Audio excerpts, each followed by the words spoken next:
Hello everyone. देखिए, आज की इस वीडियो में हम बात करेंगे BSc fifth semester physics unit number 1 constraint motion and the topic is d'Alembert principle. Topic ये कितना इंपॉर्टेंट है आई डोंट थिंक मुझे आपको बताने की ज़रूरत है। इससे पहले वाले वीडियो में हमने प्रिंसिपल ऑफ वर्चुअल वर्क को डिस्कस किया था और उसी से रिलेटेड हमारा आता है डी एलम्बर्ट प्रिंसिपल, राइट। लेकिन डी एलम्बर्ट प्रिंसिपल को समझने से पहले हमको न्यूटन्स के लॉज को समझना होगा। There is a second law of Newton, right, जो आपको पता होगा। सेकंड लॉ ऑफ न्यूटन कहता है F is equal to ma mass into acceleration, second law of Newton, right. But actually में जो लॉ होता है वो होता है force is dp upon dt, where p is the momentum. ये होता है actual second law of Newton.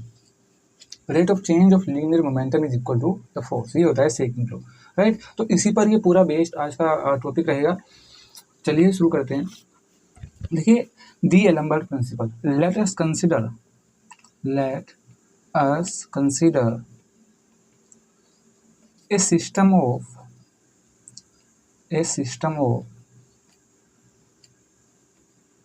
n particle. Let us consider a system of n particle. Now, by Newton's law, and of course हम यहाँ पर second law का use करेंगे, जो ये कहता है F is equal to the rate of change of linear momentum. The rate of change of linear momentum, अगर मैं कहूँ फॉर द ith पार्टिकल,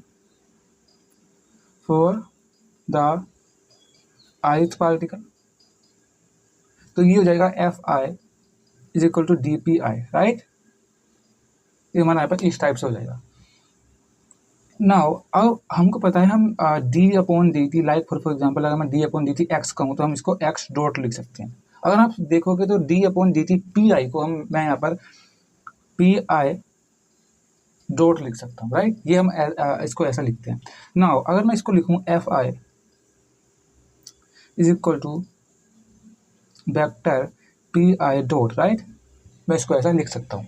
या मैं इसको लिख सकता हूँ F I minus P I dot, right, minus P I dot, and that's equal to zero.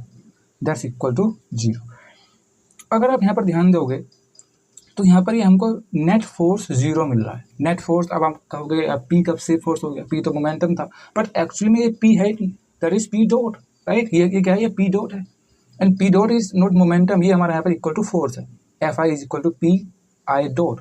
तो ये मोमेंटम नहीं है, ये फोर्स है, ये D P upon D T है। तो जो नेट फोर्स है वो हमारा यहाँ पर जीरो है, दैट मीन्स ये इक्विलिब्रियम में है। तो अब हम इसको इंटरप्रेट कर सकते हैं। यहाँ पर हम एफ आई को कहते हैं एक्चुअल फोर्स एंड ए को हम कहते हैं रिवर्स इफेक्टिव फोर्स। नाउ अगर आप यहाँ पर ध्यान दोगे तो for the condition of equilibrium,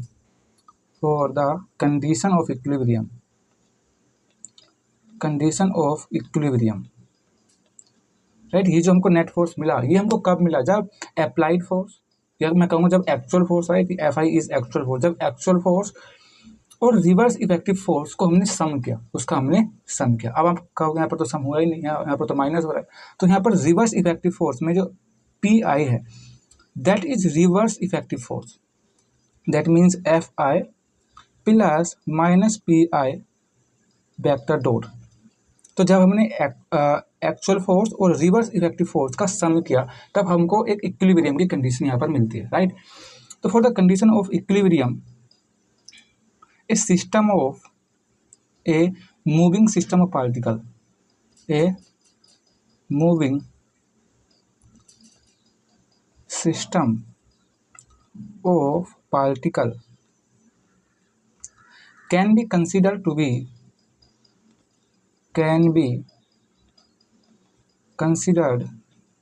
be in equilibrium under the action of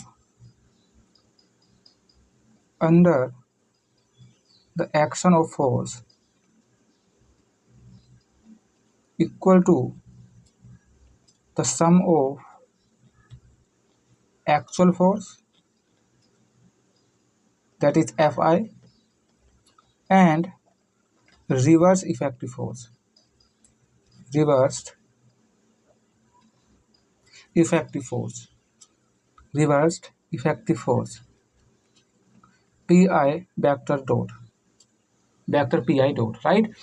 तो इस इक्विलिब्रियम की कंडीशन के लिए शर्त ये है कि जो एफ आई है, जो हमारा एक्चुअल फोर्स है, और जो हमारा रिवर्स इफेक्टिव फोर्स है, जो हमारा रिवर्स इफेक्टिव फोर्स है, इनका सम जो होना चाहिए वो जीरो होना चाहिए। इनका सम क्या क्या क्या होना चाहिए? वो जीरो होना चाहिए। मैं फिर से इसको लिख सकता हूँ, F I minus P I is equal to zero. That means net force is zero. Now remember what is the formula of virtual work, right? Virtual work का formula होता था, अब हम पूरे सिस्टम की यहाँ पर बात करेंगे क्योंकि हमने यहाँ पर एक सिस्टम ऑफ एन पार्टिकल लिया था, right. Now I is equal to 1 to n force F I into del R I, जब हम वर्चुअल वर्क डन की बात करते थे, right. Remember virtual work done, virtual work done that is done by the virtual displacement, तो वो होता था F I into del R I. What is F I now? That force, right. F I हमारा यहाँ पर F I minus P I into del R I, into del R I. और हमको पता है F I is equal to applied force and force of constraint, right. हमने यहाँ पर कल पढ़ा F I is equal to F I A plus F I C, force is equal to the applied force and the force of constraints, right. अगर मैं इसकी value यहाँ पर रख दूँ तो हमको मिलेगा I is equal to 1 to n F I A plus F I C minus P I dot, और यहाँ पर ये हो जाएगा dot del R I, right. ये हमारा यहाँ पर ये मिल जाएगा इज इक्वल टू जीरो, क्योंकि F I minus P I zero है, तो ये जो वर्चुअल वर्क डन होगा ये भी हमारा यहाँ पर जीरो ही होगा, is equal to zero. Now I is equal to 1 to n F I A minus P I dot को हम एक साथ लिख लेते हैं इंटू डेल आर आई, और ये हमारा यहाँ पर हो जाएगा I is equal to 1 to n F I C into del R I is equal to zero. और कल की तरह हम यहाँ पर कंसिडर करेंगे कि force of constraint is perpendicular to the displacement, ताकि ये हमारा यहाँ पर जीरो हो जाए, जैसे हमने कल किया था, राइट। तो अगर एफ आई सी परपेंडिकुलर है डेल आर आई के, देन ये जो हुआ ये हमारा यहाँ पर जीरो हो जाएगा, क्योंकि ये होता है F R cos theta, and if theta is 90 then ये हमारा यहाँ पर जीरो हो जाएगा, क्योंकि कोस 90 इज जीरो, राइट। तो ये जीरो हो जाएगा, तो हमारे पास बचेगा I is equal to 1 to n F I A minus P I vector P I dot into del R I is equal to zero, and that is D'Alembert principle, और यही हमको इसमें प्रूफ भी करना था। So that's it. आज का जो चैप्टर है कंस्ट्रेंट मोशन, ये यहीं पर कंप्लीट होता है। If you have any question regarding this topic and this chapter you can ask in the comment section, and पूरे चैप्टर की PDF you can find in the description. I hope ये chapter आपको समझ में आया होगा।